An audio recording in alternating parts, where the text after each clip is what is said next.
Bonjour à tous et bienvenue pour cette dévotion journalière des cieux ouverts. Nous sommes le vendredi 20 décembre et le thème d'aujourd'hui est l'Éternel qui pourvoit. Mais avant de commencer, prions.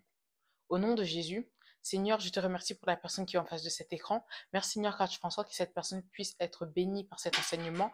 Merci car cet enseignement pourra l'accompagner. Seigneur, merci pour tout ce que tu fais pour nous. Au nom de Jésus, j'ai prié. Amen. Le verset de mémoire est tiré du livre de Philippiens, chapitre 4, verset 19. Et il dit: Et mon Dieu pourvoira à tous vos besoins selon sa richesse, avec gloire en Jésus-Christ. Amen. Le thème aujourd'hui est l'Éternel qui pourvoit. Commençons d'abord par prendre notre enseignement. Notre enseignement commence avec un verset qui est tiré du livre de Jean, chapitre 16, verset 24. Et il dit: Jusqu'à présent, vous n'avez rien demandé en mon nom. Demandez et vous recevrez, afin que votre joie soit parfaite. Jésus-Christ a dit dans le passage ci-dessus qu'il vous est possible d'être plein de joie pour avoir une joie parfaite. En d'autres termes, il disait qu'il est possible pour vous de n'avoir absolument aucun chagrin. Il y a beaucoup de gens qui ont l'air bien à l'extérieur, mais qui sont mourants à l'intérieur. Beaucoup de gens ont des chagrins qu'ils ne peuvent pas partager et des problèmes qu'ils cachent sous leur apparence. Cependant, Dieu peut enlever complètement les chagrins et guérir ceux qui ont le cœur brisé. Psaume chapitre 147, verset 3. Si vous éprouvez actuellement des chagrins ou des problèmes que vous ne pouvez pas partager, vous serez guéris aujourd'hui au nom de Jésus-Christ. Amen.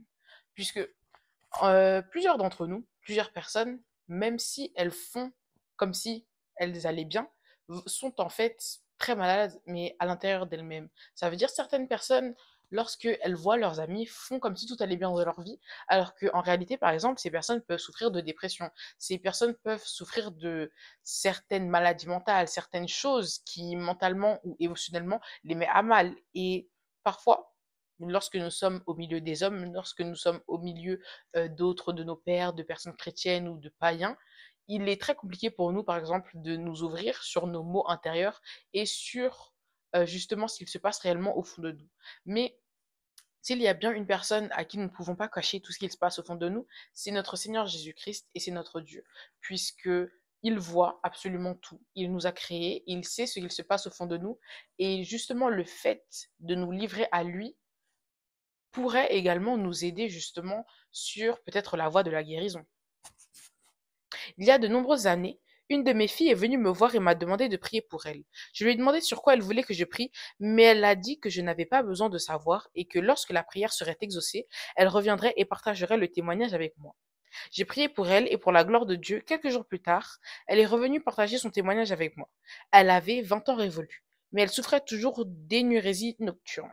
Elle a dit qu'elle n'avait jamais voyagé avec ses amis pour des voyages où ils devaient passer la nuit ensemble, mais qu'avec une simple prière, le problème était résolu.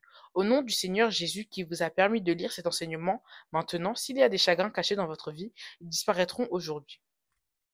Donc, pour ceux qui ne savent pas ce qu'est une énurésie nocturne, euh, pour un peu vulgariser cela, en fait, cela veut dire que sa fille, une de ses filles justement, euh, mouillait toujours son lit. Donc, malheureusement, sa vessie, elle n'arrivait pas, par exemple, à contrôler sa vessie pendant son sommeil. Et donc, voilà, il lui arrivait de faire pipi au lit. Alors qu'elle avait encore 20 ans. Et cela peut être très, très handicapant, puisque elle ne pouvait pas, par exemple, aller dormir chez des amis ou faire des voyages, justement, avec des amis. Et par exemple, peut-être partager le même lit par souci d'argent ou de moyens. Et puisque, bah, elle ne savait pas quand est-ce qu'elle allait peut-être mouiller le lit et cela était très très gênant, très très inconfortable.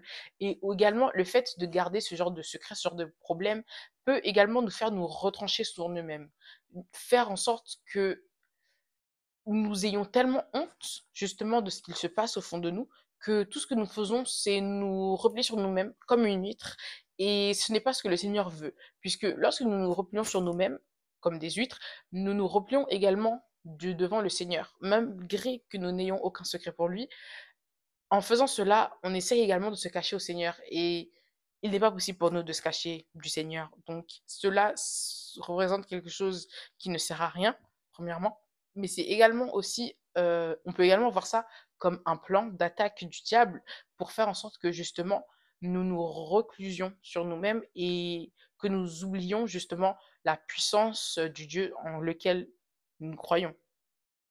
Jésus-Christ a dit dans Jean chapitre 16, verset 24, que la façon de transformer tous vos chagrins en tellement de joie que vous en serez remplis est de le lui demander. Cela peut sembler une instruction simplissime, mais c'est une instruction très puissante. Plutôt que de pleurer ou de vous inquiéter, priez seulement. Matthieu chapitre 6, verset 27 dit que peu importe à quel point vous êtes inquiet, vous ne pouvez pas ajouter une coudée à votre taille. Bien-aimés, arrêtez de vous inquiéter. Plutôt que de passer du temps à vous inquiéter, utilisez ce temps pour prier. Philippiens chapitre 4, verset 6 dit: ne vous inquiétez de rien, mais en toute chose, faites connaître vos besoins à Dieu par des prières et des supplications avec des actions de grâce. Lorsque des pensées troublantes vous réveillent la nuit, levez-vous et priez. Si vous priez et chantez des louanges à Dieu, les chagrins seront enlevés de votre cœur et seront remplacés par la joie. Je prie que dorénavant, votre vie soit remplie de joie au nom de Jésus. Amen. Donc, on peut voir en fait que lorsque justement nous sommes inquiets pour certaines situations, que ces situations nous causent du mal à l'intérieur de nous, il ne faut pas nous inquiéter et il faut seulement tout remettre à Dieu.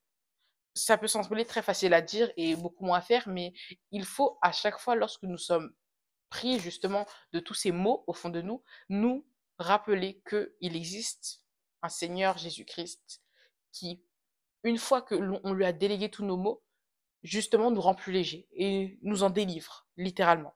Donc pour terminer, voici notre point de prière pour la journée. Père, puis-je ne plus jamais éprouver de chagrin au nom de Jésus. Amen. J'espère sincèrement que vous n'éprouverez plus jamais de chagrin. J'espère sincèrement que vous allez pouvoir délaisser ce chagrin au Seigneur Jésus-Christ. Et j'espère que vous avez été bénis par cet enseignement.